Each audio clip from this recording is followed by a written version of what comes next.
Hello everyone, कैसे हैं। BSCC online में आपका स्वागत है।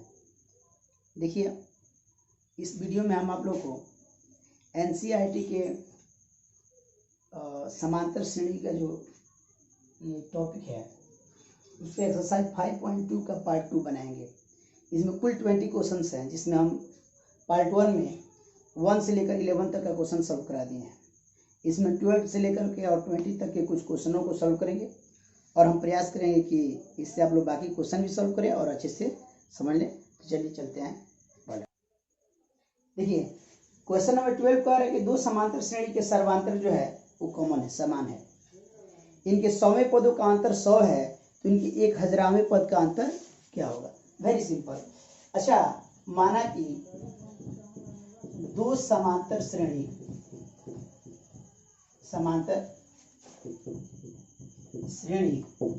के 100वें पद क्या है जी, तो जो एक पद है उसको हम A100 मान लेते हैं, कैपिटल A100, और सेकेंड वाला को मान लेते हैं स्मॉल a100। और सर्वांतर क्या है जी, सर्वांतर समान है क्या, D। सर्वांतर क्या है जी, समान है, इसीलिए क्या हो जाएगा। इसलिए हम चलते हैं यहाँ पर, देखते हैं क्या क्वेश्चन क्या कर रहा है। 80Q अकॉर्डिंग टू क्वेश्चन चलते हैं, तो मिल रहा है कि A100 minus small a100 equal to 100। 100 पदों का अंतर, अगर 100 है तो 1000 पदों का अंतर क्या होगा।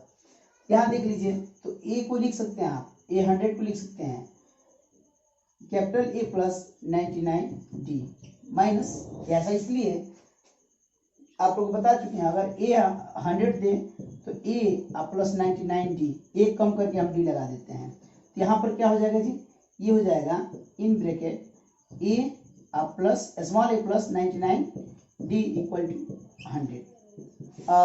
Therefore A plus 99D minus small a minus plus minus 99D equal to 100।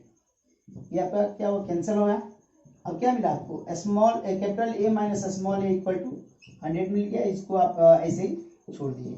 अब चलिए हम चलते हैं, क्या है, क्या दिया है और इस तथा क्या दिया, दूसरा क्या ज्ञात करना है हमको, ज्ञात करना है 1000 capital A1000 minus small a1000, यानी 1000 पदों का अंतर क्या होगा, ज्ञात करना है। तो इसका वैल्यू क्या होगा, इसका वैल्यू होगा क्या, capital A plus 999D 999D minus small a plus 99D। देखिए, दोनों में सर्वांतर जो है वह समान है, इसलिए यहाँ दोनों में D रह गया। अब देखिए क्या होगा, A plus 999D minus A minus plus minus 999D, ये कैंसिल हुआ। क्या मिला, capital A minus small a।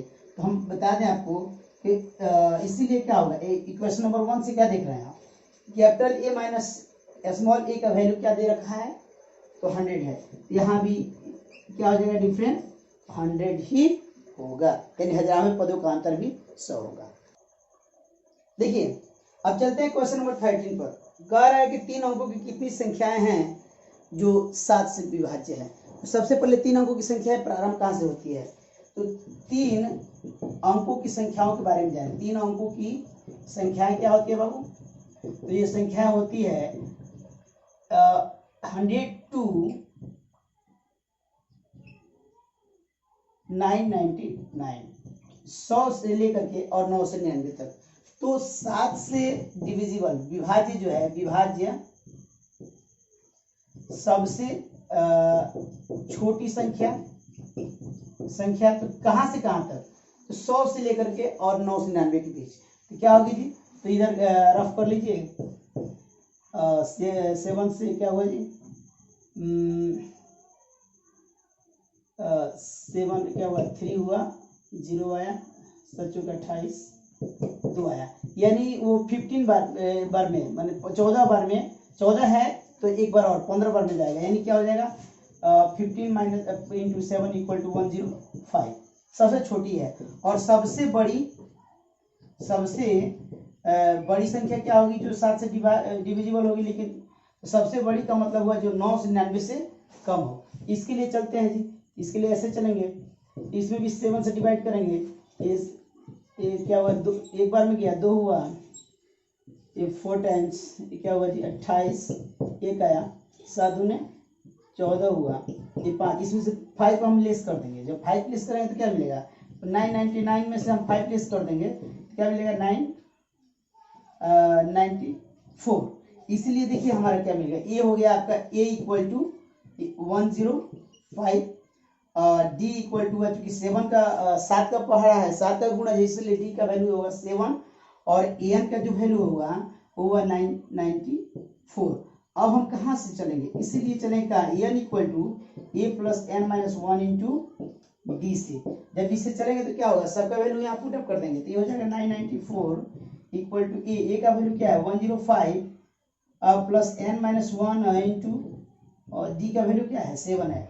अब इसको हम सॉल्व कर लेते हैं, सॉल्व करेंगे हमारा आंसर हाजिर होगा। अब इसको क्या करेंगे, पक्षांतर करेंगे तो 994 में से क्या होगा 105 क्या होगा लेस हो गया इक्वल टू, अब 7 से मल्टीप्लाई करेंगे तो 7 से यहाँ से 7 से मल्टीप्लाई किए तो ये हुआ 7n माइनस 7, ये क्या हुआ जी।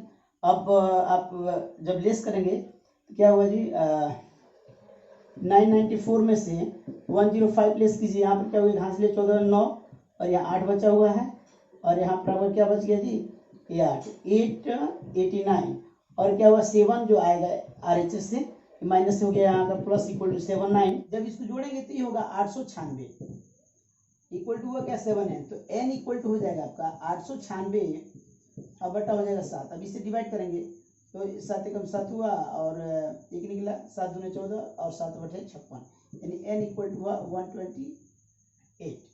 यानी कितने होंगे जी, तो हो जाएंगे आपके 128 गुणज। कितने गुणज होंगे जी 128 गुणज होंगे। देखिए क्वेश्चन नंबर 14 क्या है, 14 बिल्कुल 13 के जैसे है। तो 14 में दे रखा है कि 10 और 250 के बीच 4 की कितने गुणज है। गुणज का मतलब होता है पहाड़ा, कितने 4 के कितने पहाड़े हैं।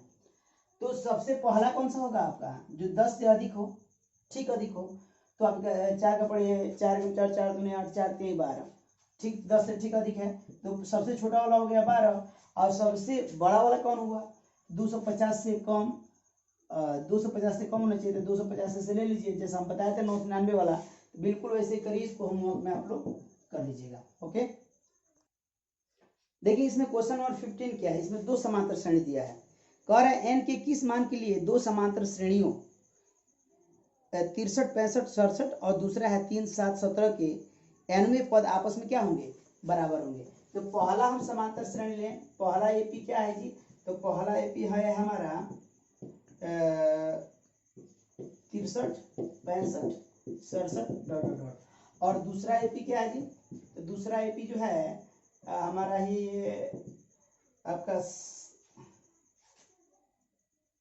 3 10 17 करके है। कह रहे हैं कि दोनों का nवां पद आपस में बराबर है, तो कौन सा पद है जो आपस में बराबर हो जाएगा। तो हम पहला पद के लिए चलेंगे तो प्रथम पद क्या हो जाएगा, a इक्वल टू हो जाएगा 63, कैपिटल में लिख देते हैं, और d सर्वांतर क्या हो जाएगा, तो हो जाएगा 65 माइनस 63 क्या हुआ जी आपका 2 हो गया।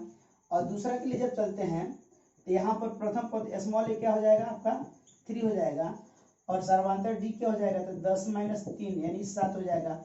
अब दोनों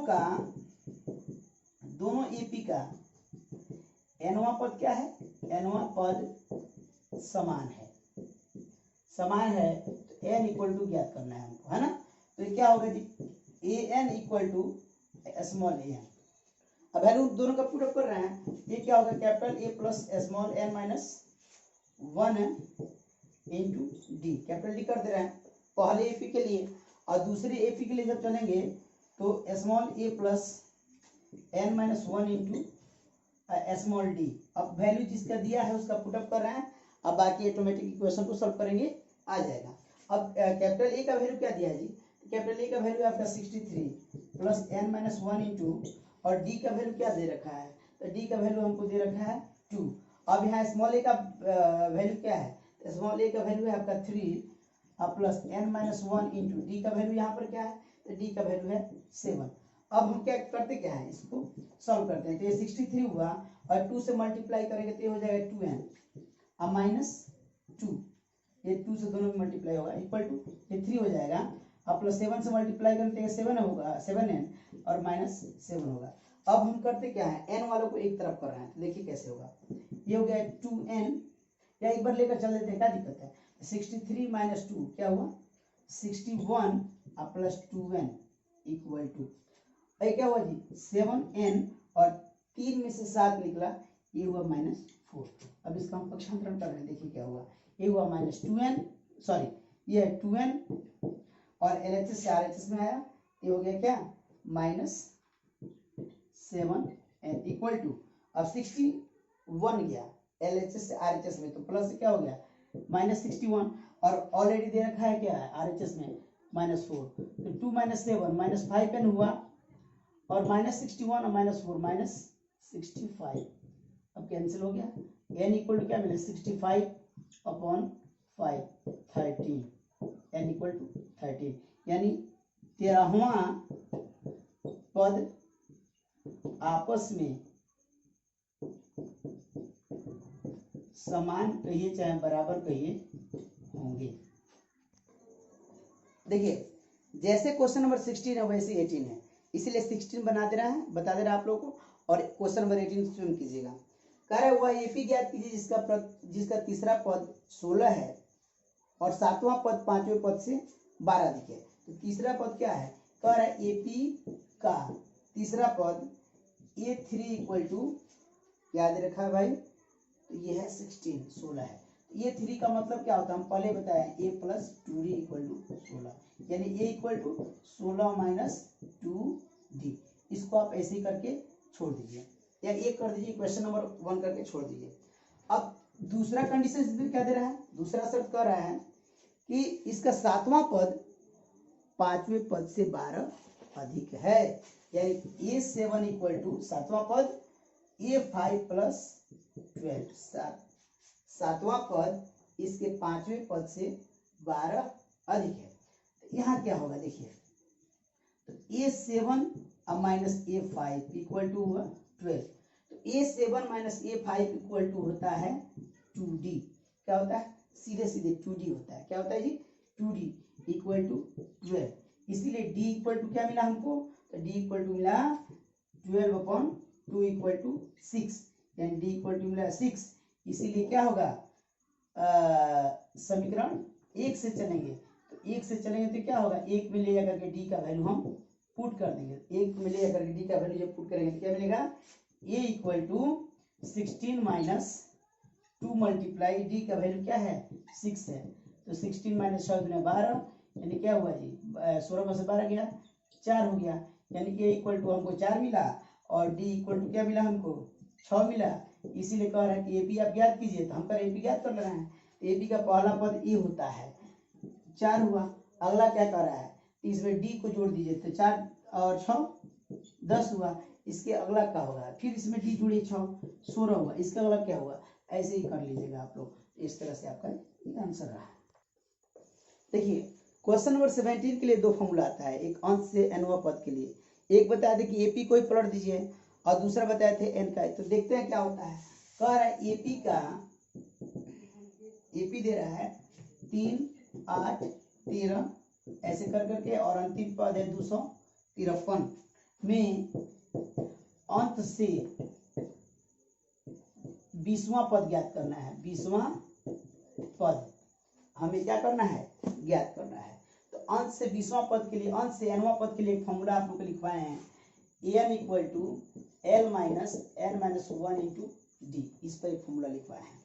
तो इसके लिए अंश से तो देखते हैं क्या होता है। तो अंश से क्या हुआ L, तो L इक्वल टू क्या मिला जो अंत में दिया है 253, और D इक्वल टू क्या मिला, तो दूसरा बस पहला घटा लीजिए 8 - 3 इक्वल टू 5, और हमको कितना पद ज्ञात करना है, n इक्वल टू है 20। तो हमको कौन सा पद चाहिए जी, तो अंश से 20वां पद चाहिए, इसीलिए n equal to L - n - 1 into D से चलेंगे। तो A20 इक्वल टू क्या होगा, तो L माइनस, या सीधे कह सकते हैं हाँ A20 इक्वल टू हो जाएगा L का वैल्यू हो जाएगा 253 minus N 20 minus 1 multiply D का मान है आपका 5, यानी क्या हुआ ये 253 माइनस ए हुआ 20 में से गया 19 गुणे 5, यानी 253 में से 19 5 95 घट गया 158 हमारा हुआ। ऐसे 253 में से घटा लीजिए 95, ये 8 हुआ, 4 जाएगा 5 1, ये हमारा आंसर है 150। दूसरा तरीका क्या है इसका, ये 158 तो आ गया। दूसरा तरीका ये है कि इस एपी को उलट दीजिए। जब एपी को उलटिएगा तो नया एपी हमको मिलेगा क्या 253। इसके बाद क्या होगा, इसमें से 5 कम, अब राइट टू लेफ्ट लिखेंगे ना, तो लेफ्ट टू राइट में 5 इंक्रीज हो जाएगा तो उधर डिक्रीज हो जाएगा, क्या हो जाएगा 248 243 डॉट डॉट। तो यहाँ पर ये हो जाएगा आपका 253 हो जाएगा, और डी हो जाएगा क्या 248 माइनस 253 माइनस 5 हो जाएगा। तो बिल्कुल वैसे ही करिएगा तो ये हो जाएगा, एकदम उतना ही आंसर आएगा। ये यहाँ पर ये वाला फॉर्मूला नहीं लगेगा, यहाँ पर फॉर्मूला जो आप रेगुलर फॉर्मूला पढ़ते हैं वो लगेगा। देखिए अब क्वेश्चन नंबर 19 चलते हैं। कह रहा सुब्बा राव ने 1995 में 5000 रुपये के मासिक वेतन पर कार्य करना प्रारंभ किया और प्रत्येक वर्ष उनको 200 रुपये का वेतन वृद्धि इंक्रीमेंट हुआ। किस वर्ष उनका वेतन 7000 रुपये हो जाएगा। सबसे पहले एन हमको क्या मिला, यानी अंत में कितने रुपए जी, तो 7000 रुपये, और प्रारंभ कितना से हुआ, ये हुआ हमारा 5000 रुपये से। और वार्षिक वृद्धि क्या है, वार्षिक वृद्धि जो है वह है, वार्षिक वृद्धि इनका है 200 रुपये का, तो ये हो जाएगा डी 200 रुपये का। अब कह रहा है कि एन इक्वल टू क्या होगा। अब 1995 से प्रारंभ किए हैं, उसका इसमें कोई विशेष नहीं है, बाद में इसका जरूरत पड़ेगा। देखिए इसीलिए कहाँ चलेंगे हम, इसीलिए n equal to a plus n minus 1 into d से। आपको हम बता दें टोटल क्वेश्चन मैक्सिमम क्वेश्चन इसी फॉर्मूला पर इसमें सॉल्व होंगे। यहाँ वैल्यू रखें कितना जी, एन का वैल्यू है 7000 इक्वल टू ए का हुआ 5000 प्लस एन माइनस 1 इंटू इसका कितना हुआ जी, ये हो गया 200 रुपया। कितना हुआ 200 रुपये। अब 7000 रुपये में से 7000 में से 500 घट जाएगा, हुआ क्या, अब ये हो जाएगा एन, अब 200 से गुना कर दे रहे हैं, ये हो जाएगा कितना 200 एन माइनस 200। अब इसको क्या करेंगे हम, ये हो जाएगा कितना, ये 2000 रुपये। 7000 में से क्या करें 5000 घटाएगा 2000, और ये 200 आएगा LHS RHS में, तो क्या हुआ माइनस से क्या हो गया, RHS से LHS में आया तो माइनस हो गया प्लस 200 इक्वल टू 200 एन। क्या हुआ, ये हुआ 2200 इक्वल टू 200 एन। 2 जीरो से 2 जीरो कट गया, 11 दूने 22 यानी 11 इक्वल टू एन, यानी एन इक्वल टू 11, यानी क्या होगा हमारा जी 11वां वर्ष, 11वां वर्ष में जाकर के क्या हो जाएगा 7000 हो जाएगा। अगर पूछता है कि किस वर्ष, तो 1995 प्लस, या क्या हो जाएगा 1995 प्लस 11 वर्ष, यानी क्या हो जाएगा जी 2006 में जाकर 2006 में ये हो जाएगा। देखिए इस चैप्टर का आखिरी क्वेश्चन है, इसको थोड़ा सा मैं आप लोग को संकेत दे करके और होमवर्क में दे रहा हूँ। इसमें जो होमवर्क में संकेत थोड़ा सा देख लीजिए। रामकली ने किसी वर्ष के प्रथम सप्ताह में 5 रुपए की बचत करती है। प्रथम सप्ताह ए इक्वल टू 5, ये रुपये लगा दीजिए, कोई दिक्कत नहीं है। और अपनी साप्ताहिक बचत कितना बढ़ाती है, 1.75 रुपीज, यानी डी क्या हुआ, तो 1.75 रुपये हुआ। और कह रहे हैं कि उसकी एन सप्ताह के बाद उसकी साप्ताहिक बचत कितनी हो जाती है जी, यानी एन इक्वल टू हो जाती है कितना जी 20.75 रुपये। तो कह रहा है कि एन इक्वल टू वाट, तो आप जाइएगा n equal to a plus n minus 1 to d पर, और जाकर के एन का वैल्यू ज्ञात करिएगा। ये रहा आपका होमवर्क में, इसको करना है। इस वीडियो को अंत तक देखें, इसके लिए धन्यवाद।